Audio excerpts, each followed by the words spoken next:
everybody. Shabbat Shalom, Judith. And welcome to the celebration of the creation of the universe, the earth, and all that it contains. God set aside this time, the seventh day Sabbath, Shabbat, in commemoration of creation.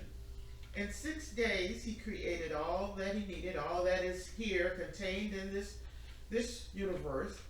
And on the seventh, he rested. He ceased from creation.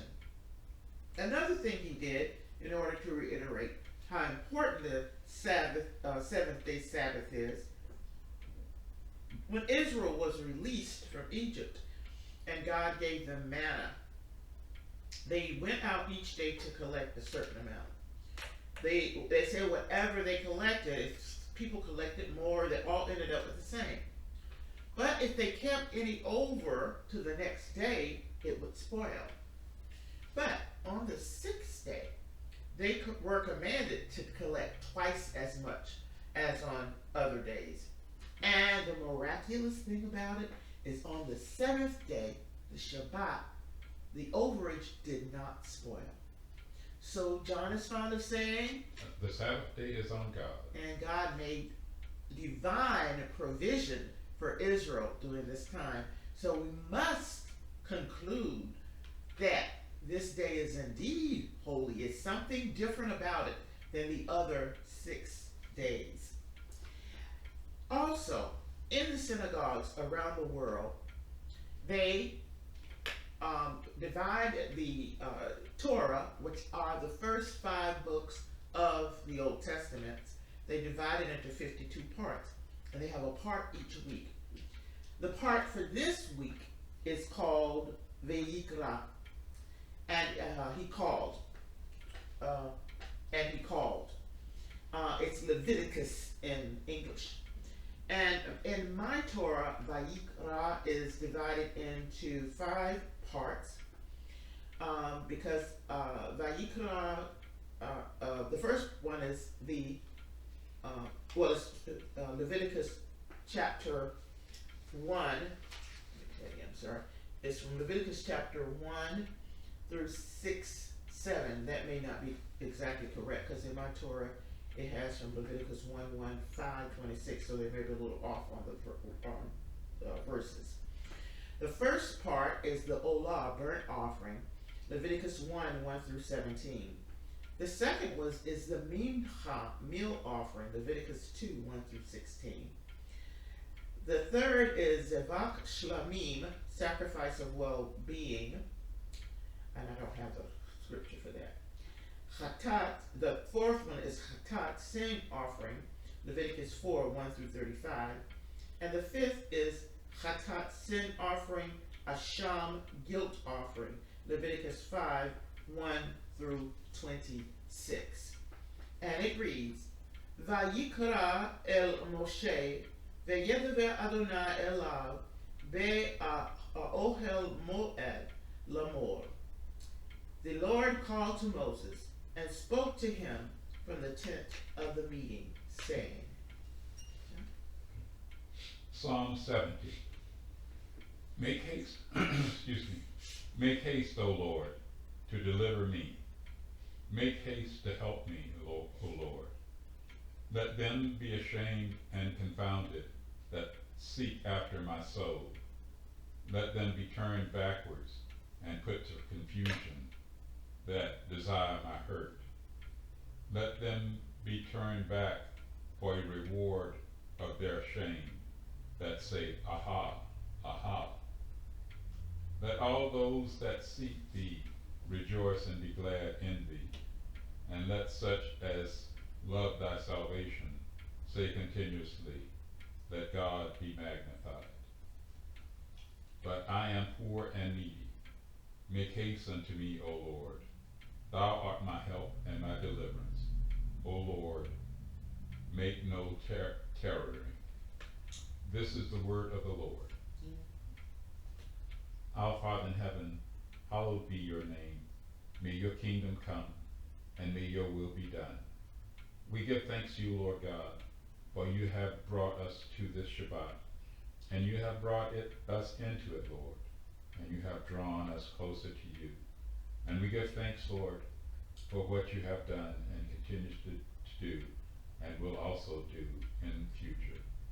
And we give thanks, Lord, for you have saved us and delivered us, and you have been with us, and you have provided for us, and we give thanks. And we remember our brethren, the Jews, whom you brought out of the house of bondage, out of Egypt. And at Mount Sinai you gave them this command, that they should rest and worship and give thanks to the God who has kept his promise, who has delivered them from bondage and slavery.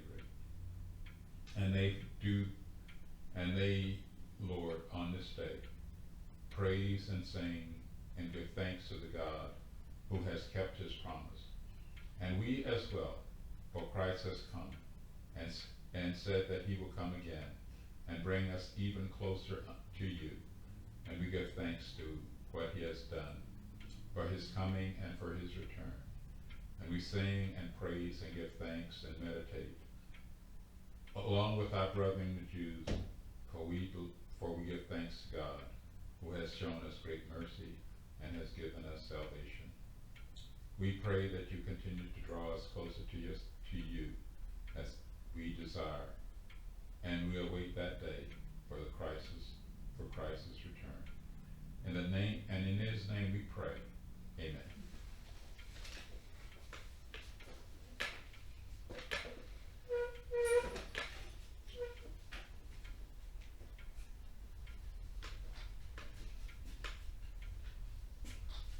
Baruch atah Adonai Eloheinu melech haolam, hamotzi lekeh mitzarot. Blessed art you, Lord our God, King of the universe, who gives us bread from the earth.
Baruch atah Adonai Eloheinu melech haolam, berei pri hagapim.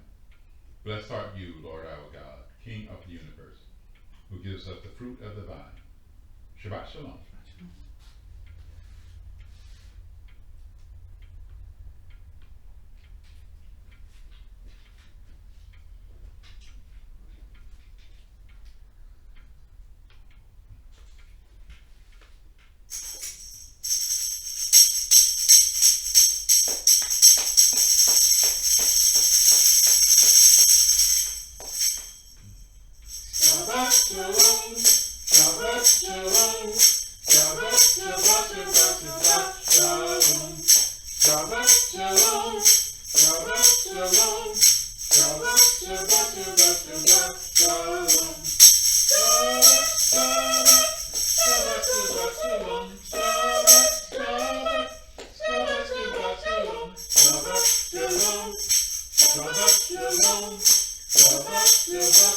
Shabbat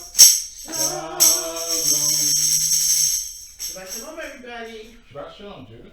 We're excited to be celebrating with the King of the universe. And one thing I like to remind everyone is that usually in the scriptures, when there is a covenant celebrated, good or evil, there's a meal. And we have a sumptuous meal set before us. In many Jewish households around the world who celebrate the Shabbat, the meal is sumptuous. You lay out your finest china, your finest tablecloth, because the King of the universe is coming to visit. And so we're emulating those things that have been done because in anticipation of the King of the universe visiting on us and celebrating with us on this seventh day Sabbath. All right, we'll go with the first part of my Torah, the Olah, burnt offering, Leviticus 1 through 17. The Lord called to Moses and spoke to him from the tent of meeting, saying, Speak to the Israelite people and say to them, when any of you presents an offering of cattle to the Lord, he shall choose his offering from the herd or from the flock. If his offering is a burnt offering from the herd, he shall make his offering male without blemish.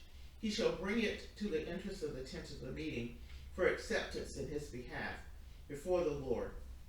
He shall lay his hand upon the head of the burnt offering, that it may be acceptable in his behalf, in expiation for him. The bull shall be slaughtered before the Lord, and Aaron's sons, the priests, shall offer the blood, dashing the blood against all sides of the altar, which is at the entrance of the tent of meeting. The burnt offering shall be flayed and cut up into sections. The sons of Aaron, the priest, shall put fire on the altar and lay out wood upon the fire. And Aaron's sons, the priests, shall lay out the sections with the head and the suet on the wood that is on the fire upon the altar. Its entrails and legs shall be washed with water, and the priest shall turn the whole into smoke on the altar as a burnt offering, an offering by fire, a pleasing odor to the Lord. If his offering for a burnt offering is from the flock of sheep or of goats, he shall make his offering a male without blemish. It shall be slaughtered before the Lord on the north side of the altar, and Aaron's sons, the priests, shall dash its blood against all sides of the altar. When it has been cut up into sections, the priest shall lay them out with the head and the suet on the wood that is on the fire upon the altar. The entrails and the legs shall be washed with water. The priest shall offer up and turn the whole into smoke on the altar. It is a burnt offering, an offering by fire, a pleasing odor to the Lord. If his offering to the Lord is a burnt offering of birds, he shall choose his offering from turtle doves or pigeons. The priest shall bring it to the altar, pinch off its head, and turn it into smoke on the altar, and its blood shall be drained out against the side of the altar. He shall remove its crop with its contents, and cast it into the place of the ashes at the east side of the altar. The priest shall tear it open by its wings, without severing it, and turn it into smoke on the altar, upon the wood that is on the fire. It is a burnt offering, an offering by fire, a pleasing odor to the Lord. This word offering, I don't know, bad translation, mixed, not a good translation. But what is happening here? The offering, some say it's not a sacrifice per se, but what they're doing is they're setting up a system whereby man can be drawn closer to God. So this is the idea of this is a practice that's going on. It's not just killing an animal for an animal's sake, but it's an idea of being drawn closer to God. This doesn't say it quite yet what's happening. But this is so specific. This offering has to be done with a certain animal. Well, the person has to take a certain animal, a bull or sheep or birds, and it has to take it to a certain person, and that certain person is at a certain place, and at that certain place, that person does certain things.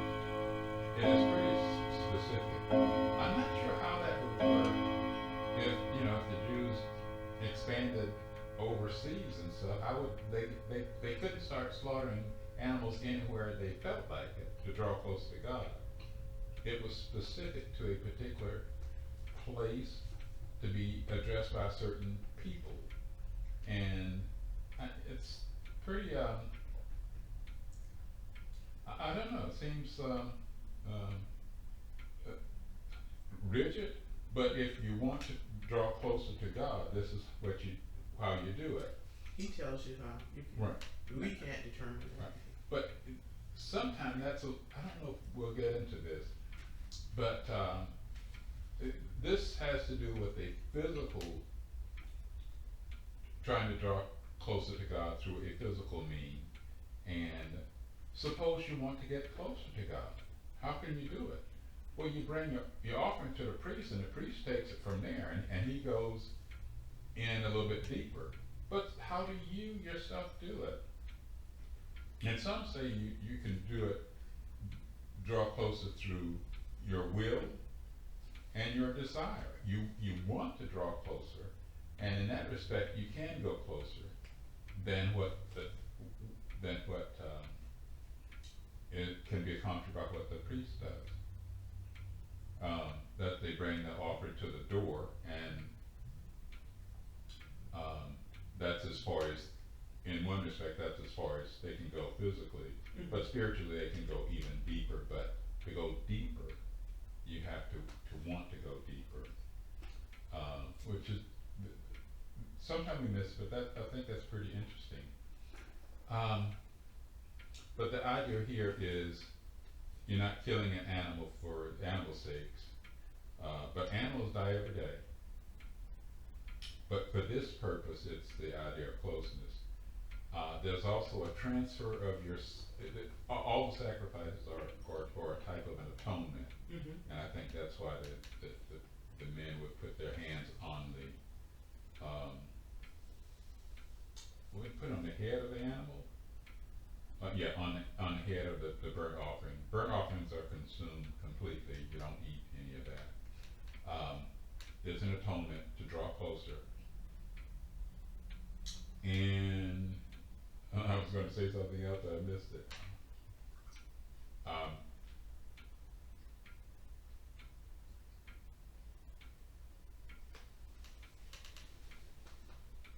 Okay, no. The idea of drawing closer. It's put on you put your hands on the head of the animal as a transfer of sin. And why are you?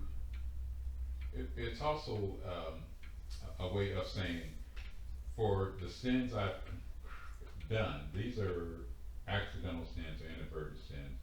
These are not purposeful sins. But what you're saying, this is what should be done to me because of what I have done, as opposed to this should be happening to the animal, but just saying this is what should happen to me because I have ruined my relationship with God. But God accepts this sacrifice of the animal as opposed to having you being drawn in through your death. And I think I'm going to stop there. Okay. The next, from Leviticus 2:1-16, the mincha, meal offering. When a person presents an offering of meal to the Lord, his offering shall be of choice flour, He shall pour oil upon it, lay frankincense on it, and present it to Aaron's sons, the priest. The priest shall scoop out of it a handful of its choice flour and oil, as well as all of its frankincense. And this token portion he shall turn into smoke on the altar, as an offering by fire, of pleasing odor to the Lord. And the remainder of the meal offering shall be for Aaron and his sons, a most holy portion from the Lord's offering by fire. When you present an offering of meal baked in the oven, it shall be of choice flour, unleavened cakes with oil mixed in, or unleavened wafers spread with oil. If your offering is a meal offering on a grill, it shall be of choice flour with oil mixed in, unleavened. Break it into bits and pour oil on it. It is a meal offering. When you present to the Lord a meal offering that is made in any of these ways, it shall be brought to the priest, who shall take it up to the altar. The priest shall remove the token portion from the meal offering and turn it into smoke on the altar as an offering by fire, a pleasing odor to the Lord. And the remainder of the meal offering shall be for Aaron and his sons, a most holy portion from the Lord's offering by fire. No meal offering that you offer to the Lord shall be made with leaven, for you must not turn into smoke any leaven or any honey as an offering by fire to the Lord. You may bring them to the Lord as an offering of choice products, but they shall not be offered up on the altar for a pleasing odor. You shall season your every offering of meal with salt. You shall not omit from your meal offering the salt of your covenant with God. With all of your offerings, you must offer salt. If you bring a meal offering of first fruits to the Lord, you shall bring a grain in season, parched with fire, grits of the fresh ear, as your meal offering of first fruits. You shall add oil to it and lay frankincense on it. It is a meal offering. And the priest shall turn a token portion of it into smoke, some of the grits and oil, with all of the frankincense, as an offering by fire to the Lord. Okay, now this is a different type of offering, meal offering, where the priest will share we'll get some of it for them to eat, as opposed to the burnt offering that's completely consumed. One, I guess the idea of a burnt offering is total dedication to God, and the meal offering is the priest benefits from part of it. And that's all I have. Okay. The next is Zevach Shelamim, sacrifice of well-being. Leviticus 3, 1 through 17. If his offering is a sacrifice of well-being, if he offers of the herd, whether a male or a female, he shall bring before the Lord one without blemish. He shall lay his hand upon the head of the offering and slaughter it at the entrance of the tent of meeting. And Aaron's sons, the priests, shall dash the blood against all the sides of the altar. He shall then present from the sacrifice of well-being as an offering by fire to the Lord the fat that covers the entrails and all the fat that is about the entrails, the 2 kidneys and the fat that is on them, that is at the loins, and the protuberance on the liver, which he shall remove with the kidneys. Aaron's son shall turn these into smoke on the altar with the burnt offering, which is upon the wood that is on the fire, as an offering by fire, a pleasing odor to the Lord. And if his offering for a sacrifice of well-being to the Lord is from the flock, whether a male or female, he shall offer one without blemish. If he presents a sheep as his offering, he shall bring it before the Lord, and lay his hand upon the head of its offering. He shall be slaughtered before the tent of meeting, and Aaron's son shall dash its blood against all sides of the altar.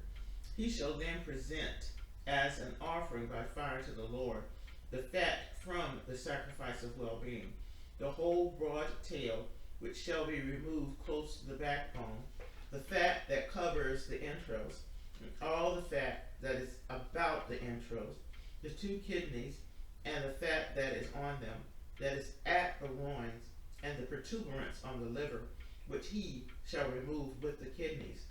The priest shall turn them into smoke on the altar as food and offering by fire to the Lord. And if his offering is a goat, he shall bring it before the Lord, and lay his hand upon its head. It shall be slaughtered before the tent of meeting, and Aaron's son shall dash its blood against all sides of the altar. He shall then present an offering from it as an offering by fire to the Lord, the fat that covers the entrails, and all the fat that is about the entrails, the 2 kidneys and the fat that is on them, that is at the loins, and the protuberance on the liver, which he shall remove with kidneys. The priest shall turn these into smoke on the altar as food, an offering by fire of pleasing odor. All fat is the Lord's. It is a law for all time throughout the ages in all your settlements. You must not eat any fat or any blood. Okay, now this one is this is the peace offering. Actually, peace offering can be male or female, and this is the part where he brings it to and kills it at the door. So that's as far as he can get, the door of the tabernacle, so the person can't go much further than that. If he wants to go further, then it's more like a personal desire type thing. Burnt offering, I believe, was just male, and the other offering was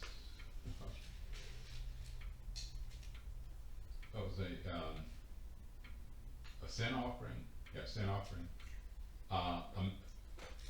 The rich would have to bring a bull. The poor, a person of less means, could bring a bird.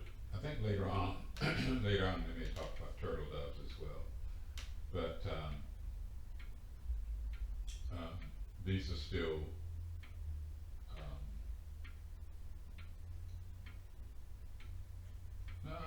I was going to say these are voluntary, but these are offerings of sin when a person wants what a person has to do in an effort to draw closer to God because they made some mistake and they want to atone for it. They want to reconcile. They want to be drawn closer, or they want to be closer. And this other, the peace offering, there's only so far you can male or female can only take you so far, can take you to the door of the congregation, but in order to get even closer would require something additional on your part. I'll just put it that way. And I think I'm done. All right. The next part, which is the 4th part in my Torah, Chatat, sin offering. Leviticus 4:1-35. The Lord spoke to Moses, saying, "Speak to the Israelite people. Thus, when a person unwittingly incurs guilt in regard to any of the Lord's commandments about things not to be done, and does one of them, if it is in the anointed priest who has incurred guilt, so that blame falls upon the people, he shall offer for the sin of which he is guilty a bull of the herd without blemish, as a sin offering to the Lord. He shall bring the bull to the entrance of the tent of meeting before the Lord, and lay his hand upon the head of the bull. The bull shall be slaughtered before the Lord, and the anointed priest shall take some of its bull's blood and bring it into the tent of meeting.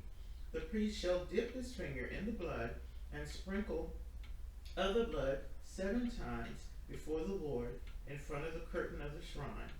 The priest shall put some of the blood on the horns of the altar of aromatic incense, which is the tent of meeting, before the Lord, and all the rest of the bull's blood he shall pour out at the base of the altar of burnt offering, which is at the entrance of the tent of meeting.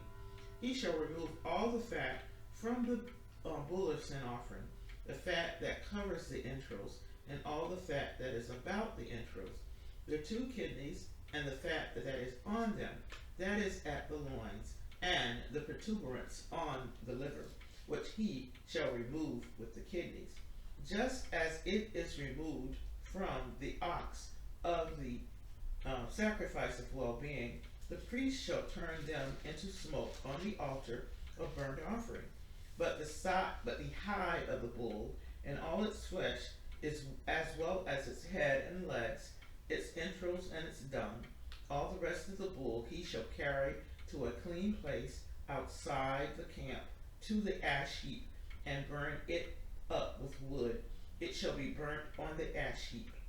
If it is the whole community of Israel that has erred, and the matter escapes the notice of the congregation, so that they do any of the things which by the Lord's commandments ought not be done, and thus find themselves culpable, when the sin through which they incurred guilt becomes known, the congregation shall offer a bull of the herd as a sin offering, and bring it before the tent of meeting. The elders of the community shall lay their hands upon the head of the bull before the Lord, and the bull shall be slaughtered before the Lord. The anointed priest shall bring some of the blood of the bull into the tent of meeting, and the priest shall dip his finger in the blood and sprinkle of it 7 times before the Lord in front of the curtain. Some of the blood he shall put on the horns of the altar, which is before the Lord, in the tent of meeting, and all the rest of the blood he shall pour out at the base of the altar of the burnt offering, which is at the entrance of the tent of meeting. He shall remove all its fat from it, and turn it into smoke on the altar. He shall do with the bull just as it is done with the priest's bull of sin offering. He shall do the same with it. Thus the priest shall make expiation for them, and they shall be forgiven. He shall carry the bull outside the camp, and burn it as he burnt the first bull. It is a sin offering of the congregation. In case it is a chieftain who incurs guilt by doing unwittingly any of the things which by the commandment of the Lord his God ought not to be done, and finds himself culpable, once the sin of which he is guilty is brought to his knowledge, he shall bring as his offering a male goat without blemish. He shall lay his hand upon the goat's head, and it shall be slaughtered at the spot where the burnt offering is slaughtered before the Lord. It is a sin offering. The priest shall take with his finger some of the blood of the sin offering, and put it on the horns of the altar of burnt offering, and the rest of his blood he shall pour out at the base of the altar of burnt offering. All its fat he shall turn into smoke on the altar, like the fat of the sacrifice of well-being. Thus the priest shall make expiation on his behalf for his sin, and he shall be forgiven. If any person from among the populace unwittingly incurs guilt by doing any of the things which by the Lord's commandments ought not to be done, and finds himself culpable, once the sin of which he is guilty is brought to his knowledge, he shall bring a female goat without blemish as his offering for the sin of which he is guilty. He shall lay his hand upon the head of the sin offering, and the sin offering shall be slaughtered at the place of the burnt offering. The priest shall take with his finger some of the blood, and put it on the horns of the altar of burnt offering, and all the rest of its blood he shall post out at the base of the altar. He shall remove all its fat, just as the fat is removed from the sacrifice of well-being, and the priest shall turn it into smoke on the altar for a pleasing odor to the Lord. Thus the priest shall make expiation for him, and he shall be forgiven. If the offering he brings as a sin offering is a sheep, he shall bring a female without blemish. He shall lay his hand upon the head of the sin offering, and it shall be slaughtered as a sin offering at the spot where the burnt offering is slaughtered. The priest shall take with his finger some of the blood of the sin offering, and put it on the horns of the altar of burnt offering, and all the rest of the blood he shall pour out at the base of the altar, and all its fat shall be removed, just as the fat of the sheep of the sacrifice of well-being is removed. And this the priest shall turn into smoke on the altar over the Lord's offering by fire. Thus the priest shall make expiation on his behalf for the sin of which he is guilty, and he shall be forgiven. Okay, I think the last one had to do with sin offering of the priest, and this has to do with well, actually, this is anyone who sins, maybe even including the priest. But these are not deliberate sin, but sins done through ignorance, and for an atonement. Still pretty elaborate. Also includes the priest, how he can be, how he can atone for him. Still, the idea here has to do with drawing closer to God. And I put a note. I actually asked myself a question. A lot of these are sacrificial offerings that involve blood. And I'm saying, well, why blood? Couldn't something else substitute as opposed to an animal? Or even when you put your hands on a person, when the priest put his hands on the bull's head, I can just put it on his shoulder or something like that. But maybe the idea is, when we sin, we're not human. We're just, it's that animal instinct that's taking over. Maybe that's why he puts it on the head. Or when we do sin, it's not a human nature that's in play, it's an animal nature that's in play. Perhaps that's why, in part, why animals were chosen. Because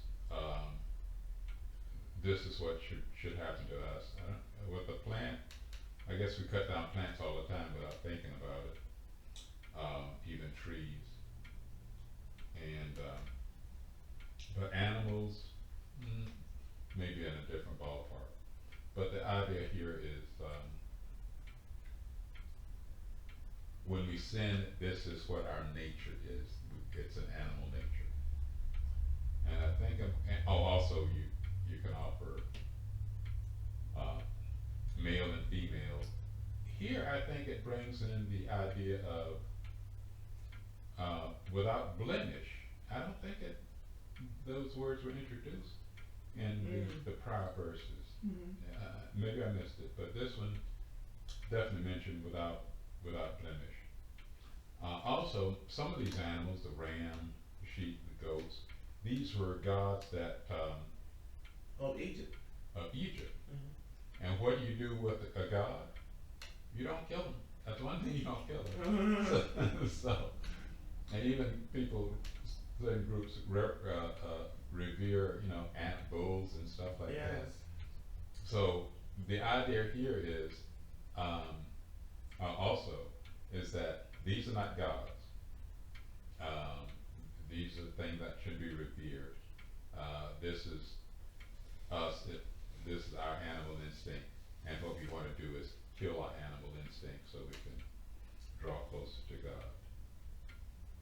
And I think I'm going to stop there. Okay. The last section is entitled Chatat Sin Offering, Asham Guilt Offering. Leviticus 5:1-26. If a person incurs guilt when he has heard a public imprecation, and although able to testify as one who has either seen or learned of the matter, he does not give information so that he is subject to punishment. Or when a person touches any unclean thing, be it at the carcass of an unclean beast, or the carcass of an unclean cattle, or the carcass of an unclean creeping thing, and the fat has escaped him, and then, being unclean, he finds himself culpable. Or when he touches human uncleanness, any such uncleanness whereby one becomes unclean, and though he has known it, the fact has escaped him, but later he finds himself culpable. Or when a person utters an oath to bad or to good purpose, whatever a man may utter is an oath, and though he has known it, the fact has escaped him, but later he finds himself culpable in any of these matters. When he realizes his guilt in any of these matters, he shall confess that wherein he has sinned, and he shall bring as his penalty to the Lord for the sin of which he is guilty, a female from the flock, sheep or goat, as a sin offering, and the priest shall make expiation on behalf for his sin. But if his means do not suffice for a sheep, he shall bring to the Lord as a penalty that of which he is guilty 2 turtle doves or 2 pigeons, one for a sin offering and the other for a burnt offering. He shall bring them to the priest, who shall offer first the one for the sin offering, pinching its head at the nape without severing it. He shall sprinkle some of the blood of the sin offering on the side of the altar, and what remains of the blood shall be drained out at the base of the altar. It is a sin offering. And the second he shall prepare as a burnt offering accordingly to regulation. Thus the priest shall make expiation on his behalf for the sin of which he is guilty, and he shall be forgiven. And if his means do not suffice for 2 turtle doves or 2 pigeons, he shall bring as his offering for that of which he is guilty 1/10 of an ephah of choice flour for a sin offering. He shall not add oil to it or lay frankincense on it, for it is a sin offering. He shall bring it to the priest, and the priest shall scoop out of it a handful as a token portion of it, and turn it into smoke on the altar with the Lord's offerings by fire. It is a sin offering. Thus the priest shall make expiation on his behalf for whichever of these sins he is guilty, and he shall be forgiven. It shall belong to the priest like the meal offering. And the Lord spoke to Moses, saying, when a person commits a trespass, being unwittingly remiss about any of the Lord's sacred things, he shall bring as his penalty to the Lord a ram without blemish from the flock, and convertible into payments in silver by the sanctuary weight as a guilt offering. He shall make a restitution for that wherein he was remiss about the sacred things, and he shall add a 5th part to it and give it to the priest. The priest shall make expiation on his behalf with the ram of the guilt offerings, and he shall be forgiven. And when a person without knowing it sins in regards to any of the Lord's commandments about things not to be done, and then realizes his guilt, he shall be subject to punishment. He shall bring to the priest a ram without blemish from the flock, on the equivalent as a guilt offering. The priest shall make expiation on his behalf for the error that he committed unwittingly, and he shall be forgiven. It is a guilt offering. He has incurred guilt without the Lord. The Lord spoke to Moses, saying, when a person sins and commits a trespass against the Lord by dealing deceitfully with his fellow in the matter of a deposit or a pledge, or through robbery, or by defrauding his fellow, or by finding something lost and lying about it, if he swears falsely regarding any one of the various things that one may do and sin thereby, when one has thus sinned and realizing his guilt, would restore that which he got through robbery or fraud, or the deposit that was entrusted to him, or the lost thing that he found, or anything else about which he swore falsely, he shall repay the principal amount and add a fifth part to it. He shall pay it to its owner when he realizes his guilt. Then he shall bring to the priest as his penalty to the Lord a ram without blemish from the flock, or the equivalent, as a guilt offering. The priest shall make expiation on his behalf before the Lord, and he shall be forgiven for whatever he may have done to draw blame thereby.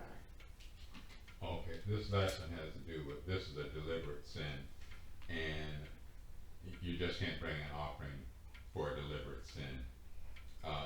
You have to make restitution, so you have to pay it back. This is for deliberate sin. So it's not an incidental sin. The other part, I guess, kind of throws me when it says, and if a soul sins and hears the voice, and the voice of swearing, and is a witness, whether he's seen it or knows it, I guess he doesn't repeat it. I'm not understanding how. I'm not clear on that. You would think that if I don't know it, why would I want to repeat it or dig? I tend to think this is more like in the realm of gossip that you hear, and you don't really want to repeat it.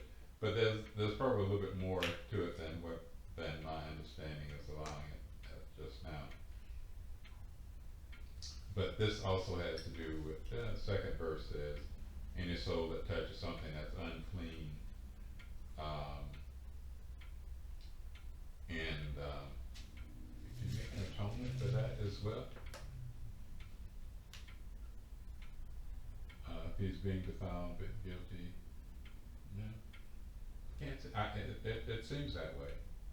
But this is another one of the offerings that's made in the course of society and human events. Mm-hmm. So nothing is left out. So I'm going to stop there because a lot of this is pretty complicated and deep for me. Yeah, it is deep. It is deep. The type of offering. Okay. All right. Well, this ends our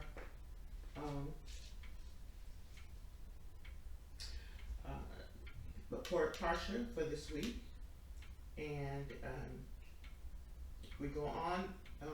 We're getting close to Passover. Passover starts sundown Wednesday, April 1st through the 9th, and so we're getting closer to Passover. Next week's parashah is called Stav, and it's taken from Leviticus 6:8 through 8:36, and it's command, Stav. And in my Torah, it's divided into 3 sections. The first being laws of sacrifice, Leviticus 6:1 through 23. The second being laws of sacrifice, Sevach Shlamim, Leviticus 7:1 through 38, and the third is Leviticus 8:1 through 36, the divine presence in the sanctuary. And it begins. Vayikra Adonai el Moshe lamor, stab et ha'aron ve'et bnei lamor zot torat ha'Allah hu ha'Allah al mukda al ha'mizbeach kol halayla ad haboker ve'esh ha'mizbeach Tokabo. The Lord spoke to Moses, saying, Command Moses and his sons that this is the ritual of the burnt offering. The burnt offering itself shall remain where it is burnt upon the altar all night until morning, while the fire on the altar is kept going on it.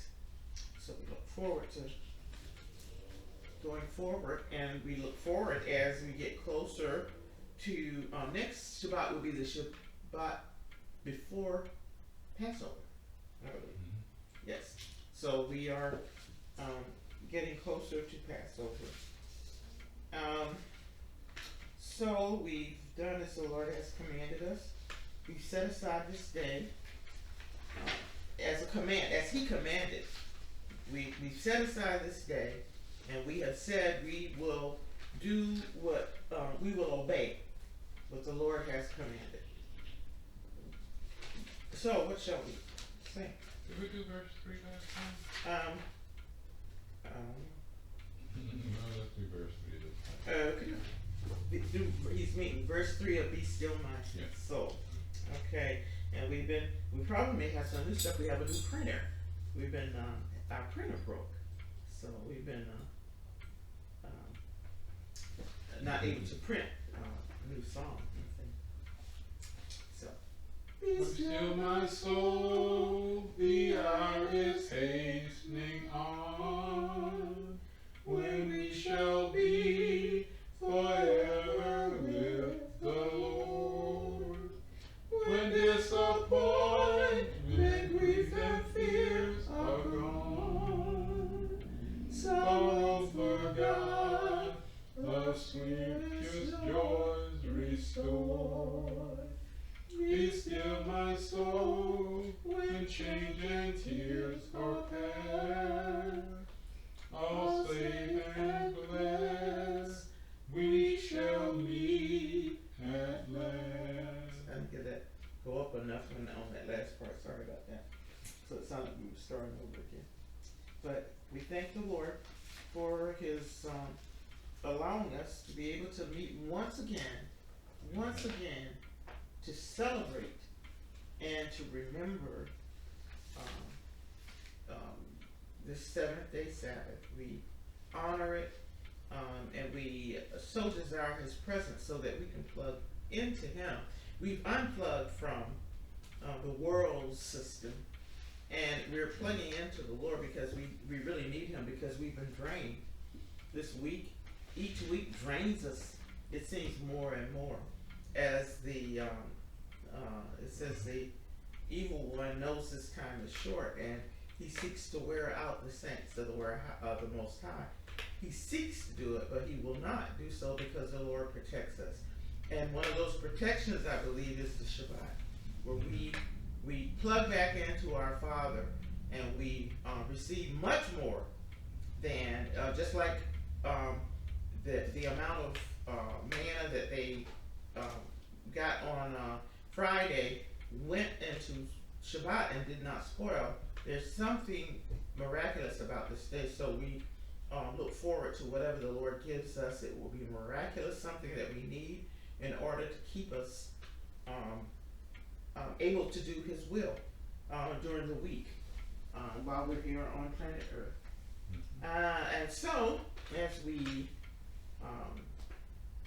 look forward to more of what the Lord is going to show us for the rest of this evening and the rest of Shabbat, and then we say Shabbat Shalom, Shavua Tov.